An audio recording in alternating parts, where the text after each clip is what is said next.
one gift that pandemic gave to me was time.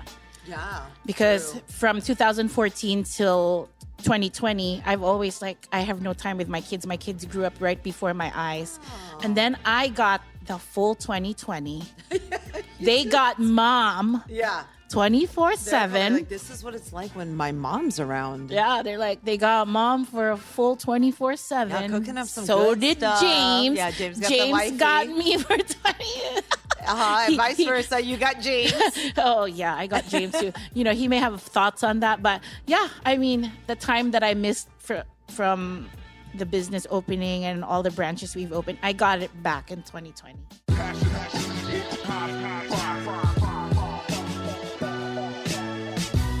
Hi, and welcome back to Flavor Profiles, podcast conversations about the Filipino American experience through the lens of food. I'm Karina, your host. In this episode, we revisit our first podcast guest, Miss Ginger Dimapasok, co-owner of Café 86. We sit down to hear about the expansion of Café 86, what the pandemic revealed about friends, family, and community, and the surprisingly best thing she got from the pandy. Stay tuned. Flavor Profiles is next.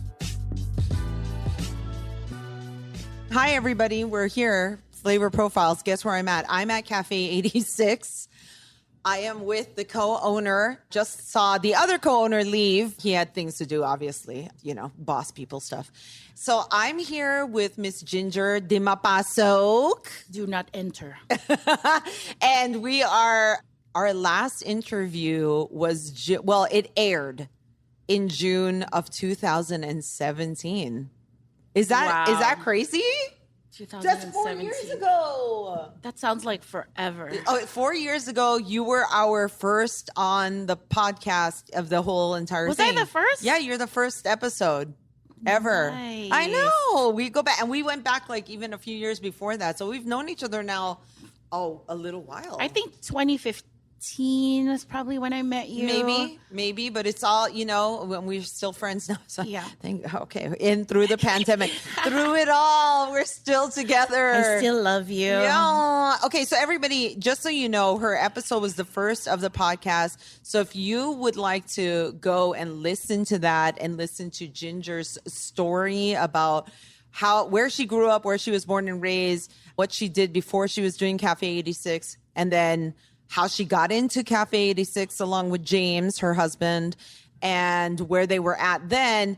That episode is a really great episode to listen to. And now we are here in 2021. Damn. Dude, we made it. Pandemic it's not over. Actually, it's the opposite of over. But it ain't over till it's over. Yeah, but we're both vaxxed and relaxed, and hopefully everything will be cool. We're, obviously sitting a little away from each other, but we're also, we're in conversation. So 4 years ago, it's so funny because we were talking about a lot of things, including why you guys opened up the cafe. And your reasoning back then was you and your family would always drive places to get funky, fun treats. Yeah.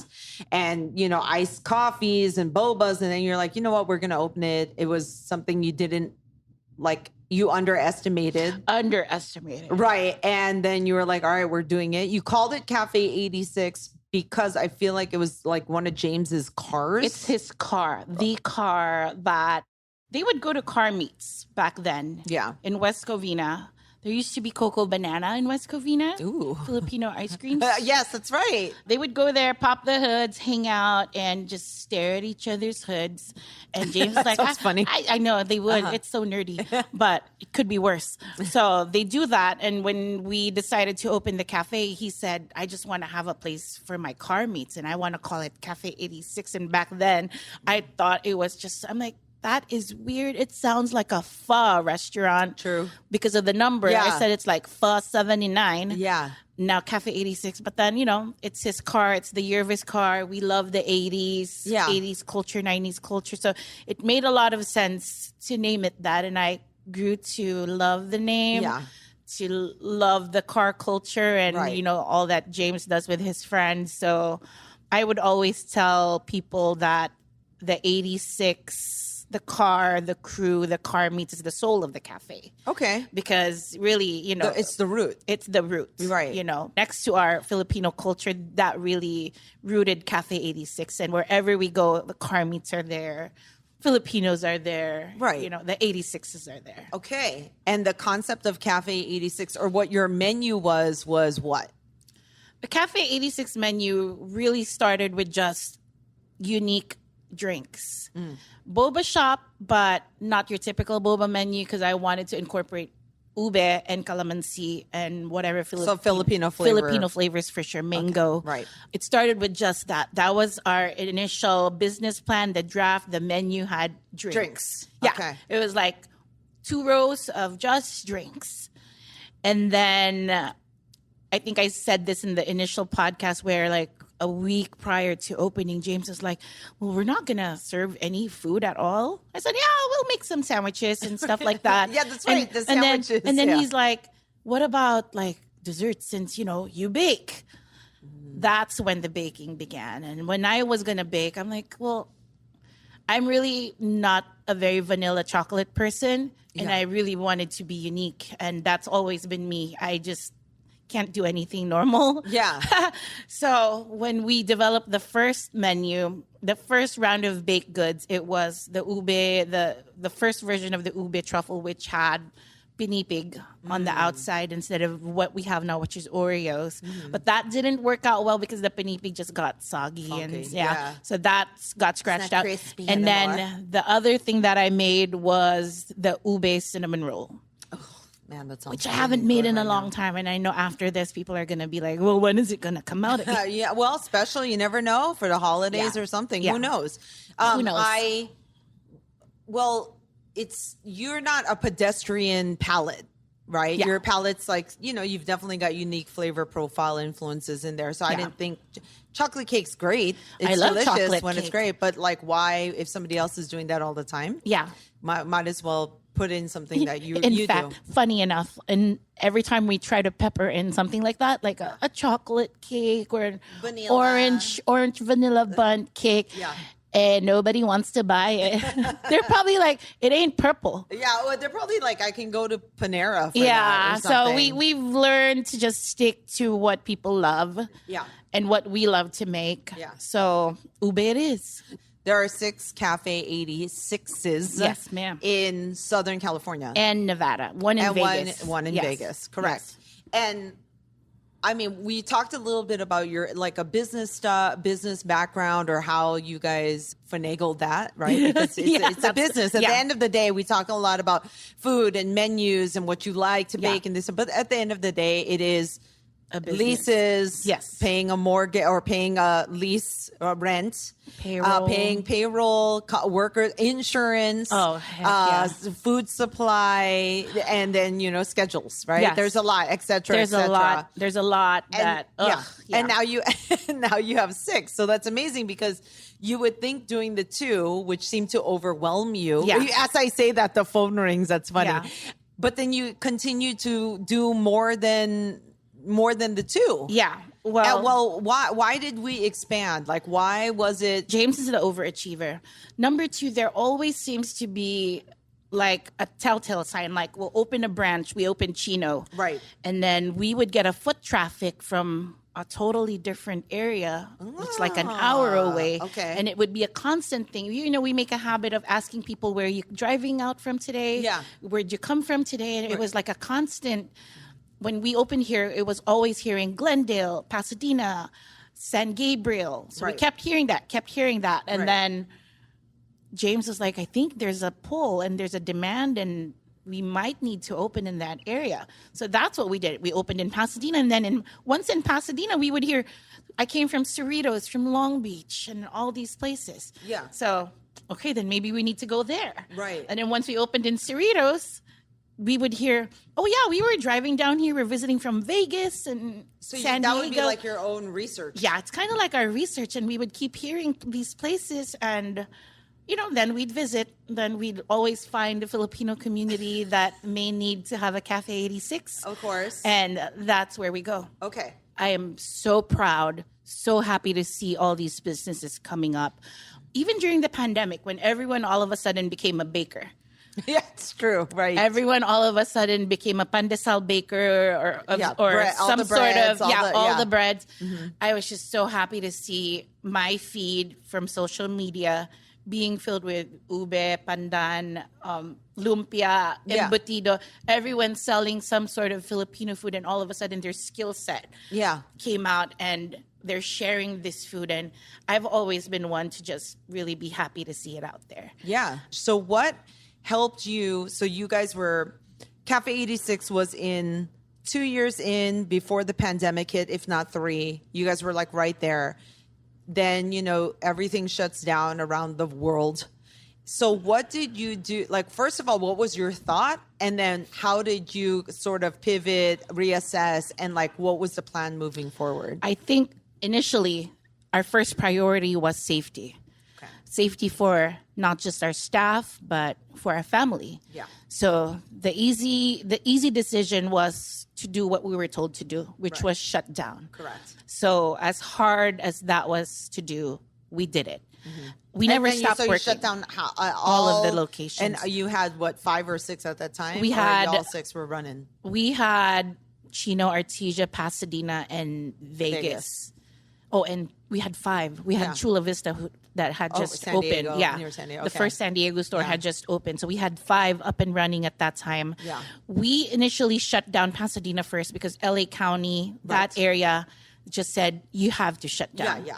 And then that store never reopened again. Okay. Pasadena. So Pasadena is Cerrado. Yeah, Cerrado. Okay. Done. That was really sad. We would drive into Pasadena, look at the store, and it was really sad. We loved that city. We shut down, I think, for a whole week. James and I just stayed home, just like because that was the time when we were like, stay the fuck home, guys. Everybody's petrified. Everyone's like, the mumu fucking is scared.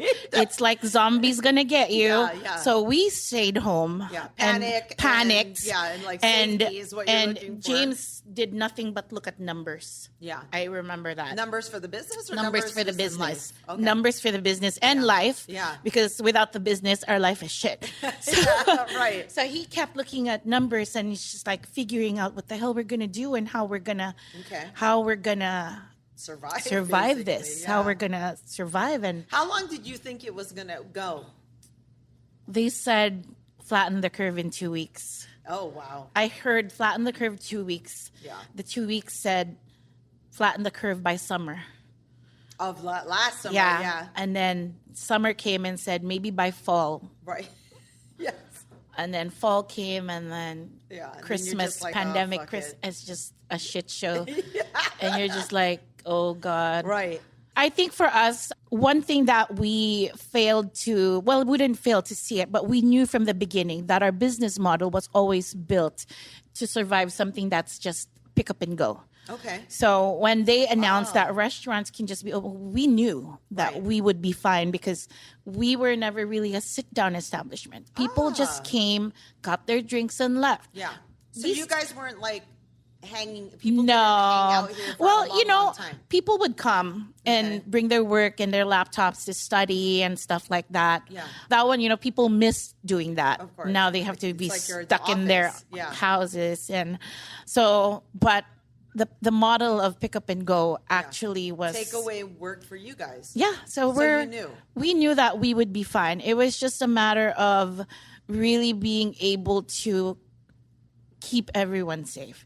Did you think that the products you offered, because a lot of them are sort of like fun treats, like a luxurious like sort of treat, right? Yes. So it's like you're not we were not essential. Yeah, you're not the essential grocery list item. Yeah, I would think. So I think for as long as they would always say essential, we backed up. We like backed up a little bit and said, you know what, I don't want to subject our team to risk their health.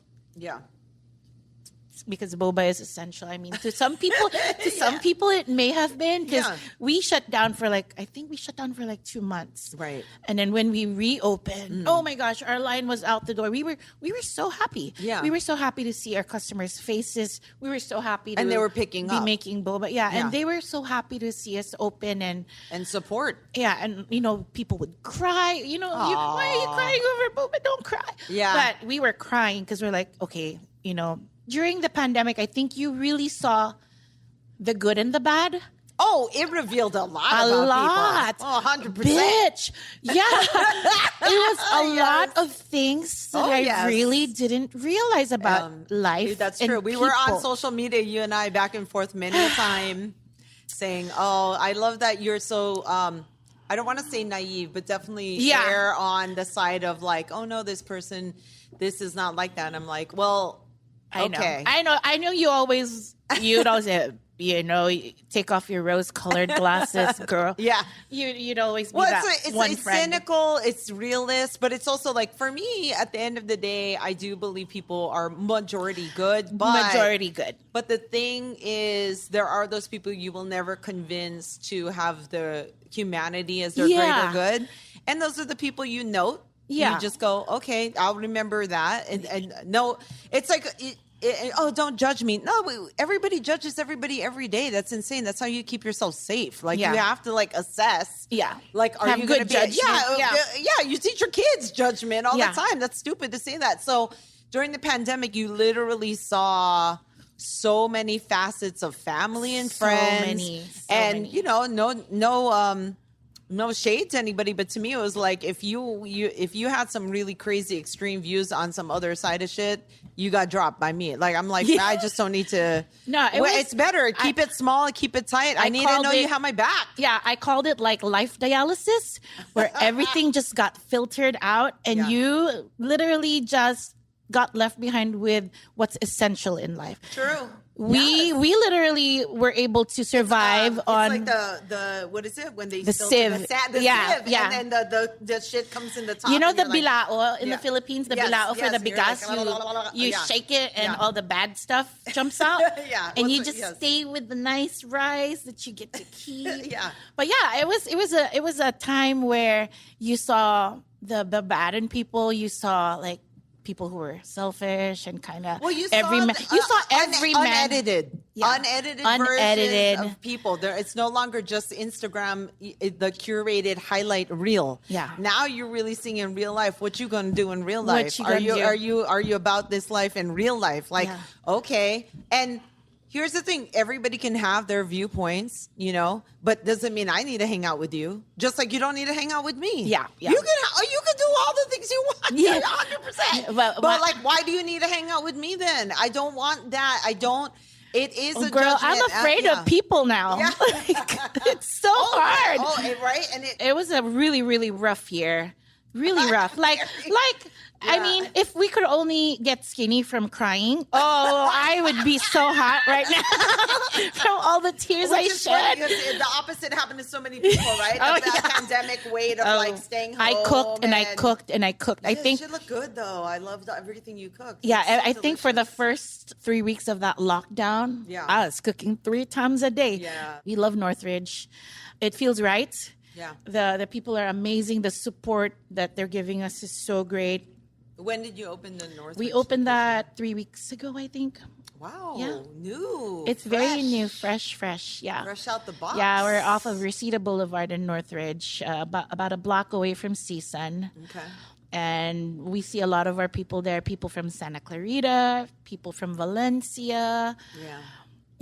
Everyone. So it's nice. It feels like home. You sit in there and you watch the people and you hear the people and it feels nice. Nice. So what are the lessons now that you could tell somebody who's going to open a food related business? And maybe if they're Pinoy or Pinay, and what do you think now that you've had many years of experience and creating, at least from what I can see, and you can tell me if I'm wrong, sort of like a template, like a formula of I'm sure per location it changes, Yeah. but I'm sure it's like a baby giving birth to a new baby. Each child is different. Right? Yeah, Right. each child is different. But there are some very there are some things that Yeah. children do. Yeah, Right? You're like, this is expected that they're gonna eat this time, and Yeah. but the temperament of each child is different, Correct. such as the temperament of each city will be different. Oh. The kind of Filipinos you'll experience will be different. The titas will be different in Chino, maybe from the different titas Las in Vegas. different. So you just have to get to know that area. But what I tell everyone who comes to us for advice is, number one, be ready to have a really, really hard time. Because we won't sugarcoat this for you. Because when we first opened, nobody told us how hard it was going to be. They're like, yeah, just do it. Okay. Just do it. And like, bitch, you never told me. Many people told you, but were you listening though? No, they didn't tell us. Because they'll be like, when we came back to them, they're like, well, you'll find out. I'm like, bitch, you should have told me it was hard. Yeah. It's a hard business to be in. Food. Number one, food. I think any business too is true. kind of hard. Right. Number two, you just have to be really, really passionate. I know it's cliche, but you really, really have to want to do what you're gonna do. Okay. For us, a lot of it, the rewards we see is in the faces of the people. I know it sounds corny, but to see people enjoy and to love what you and to come back and again and again and again to keep buying it. I don't think it's corny. I think that energy is good. We feed off of that. Yeah. To be honest, You can't buy it.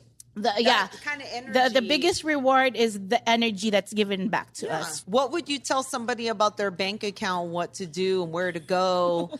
You guys have an empire now, but for the young, the small folks, I hope you have collateral in your home. Okay.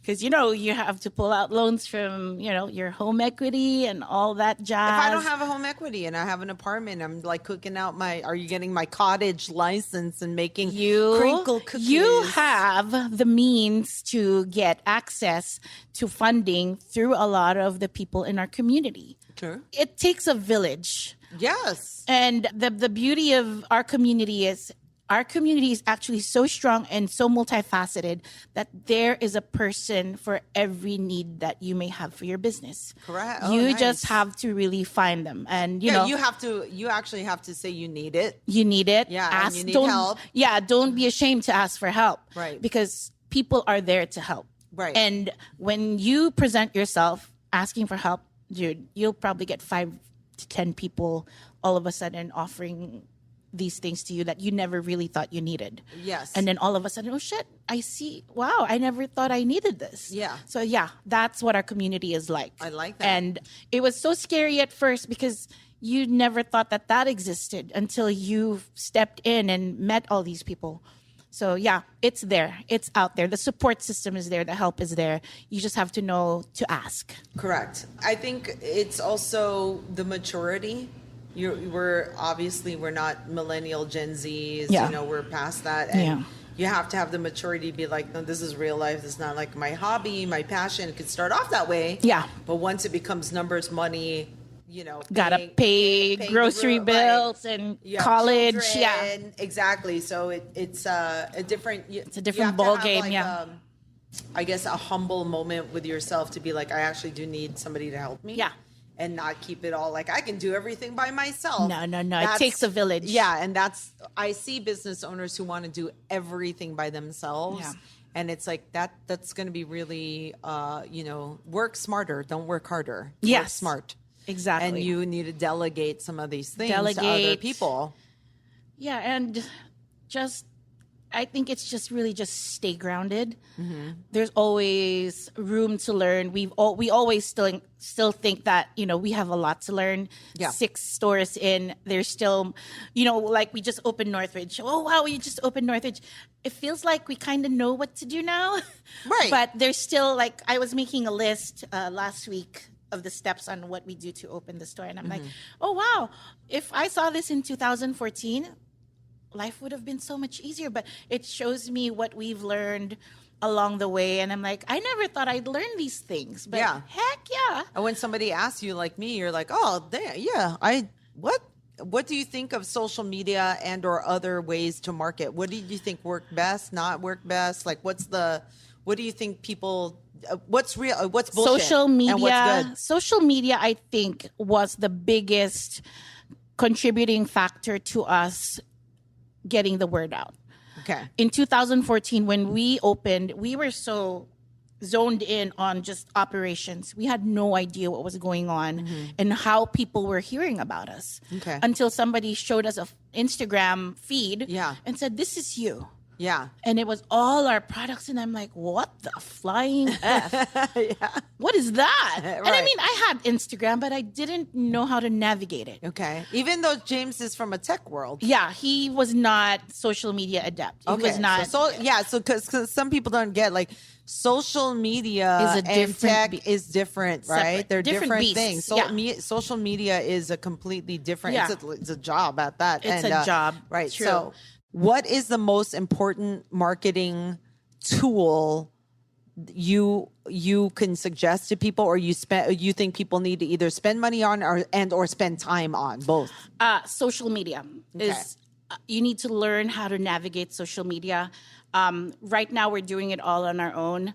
Which you always have, right? We always have. We had help for a little bit, for a year or so. Someone just doing all our posts. Yeah. Because it's work. It's a job. To post It's a time every day, suckage. Yes. To put content, the verbiage. Yeah. Everything is like at some point, James and I were like, "No, you do it. No, you do it." Yeah. We'll wake up every morning and like, rock, paper, scissors. You're posting today. Yeah. We're like, no, we need help. So we had help for a while, but now we're back to doing it on our own. You really have to the word is stay relevant. Okay. You have to figure out how these algorithms work. But we're not really technical about social media. We just post. People told us that they knew when it was me posting and when it wasn't me. Oh, so you could tell the voice. They could tell the Yeah, voice. the voice. So they would always say, "We miss hearing the voice and Yeah. the reality of what today Right. was like and what the product is." So we tried to stay true to that. Okay, so when you say social media, there's a few platforms. Yeah. So what are you? I mean, Instagram and Facebook. Social media is something, a great tool, and something that every business owner needs to learn how to acclimate to. So how about spending money on it or spending time? We tried to put those ad boosts. Yeah. We tried putting some, but it's just something that we're not. It doesn't make a difference for you. Not for us, but I do know, proven from, Yeah. I have friends in social media who run marketing companies Yeah. and just do social media. And I have seen the businesses that they work with grow Yeah. because of this. Yeah. So there are really, really good social media influencers and companies that can help your business achieve this, especially when you know zero about it. Going forward, let's say this. You guys are about to open another one. I won't say where it is. They're doing their own scouting as usual. They're all stealthy under the radar, all trying to come at you all We'll crazy. bulaga you once it happens. And if you were not running Cafe 86, what would you be doing? Wow. Prior to Cafe 86, I was a stay-at-home mom. Correct. But your kids are almost grown now. Yeah, but they still need me. They do. I tell- Another 3 years, and I then tell they're James, out. when am I going to be a stay-at-home mom again? He's like, your kids are old. Their asses are old. They don't need you. I said, You know, yeah, when I they talked do. to you last time, I think your daughter was 7 or 8. She's 12 And now she's almost a now. teenager. She's in junior high, and Jaden's in high school. I've seen, the picture you posted the other day of Jay. I was like, who are these kids? These look like college children. I like, know. yeah, but Yeah. okay. So what would you be? I'd probably be semi-stay-at-home mom, and I probably would have gotten my real estate license and become a realtor, because I do like to look at houses. James and I love real estate. Like, we'll Zillow just for fun. Right.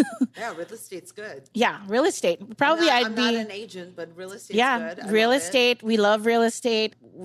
That's your that would be your other passion. Yeah, I think we probably would have been flipping houses and stuff like that. Yeah, I mean, you guys tend to flip the restaurants. Yeah. So It's in that may have been something that I would have liked to do. I also wanted to be an educator. Okay. I wanted to have a preschool prior to the cafe.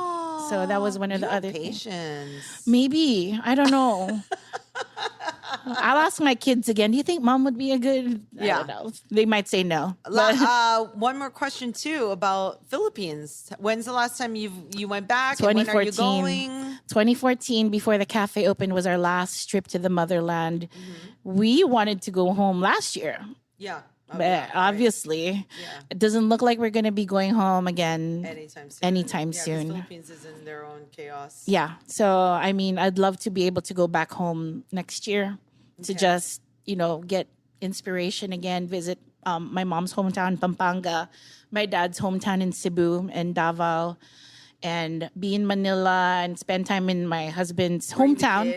Bring the kids because they were tiny. They don't remember much. Now they actually will. They would, they get it. I don't want to be I grew up, born and raised in Manila, but I don't want to be in Manila when I go there. I want to be in Batangas, where James is from, and be by the ocean. What? Yeah, Batangueño. Thank you so much for gracing us with your presence. Thanks especially for having me.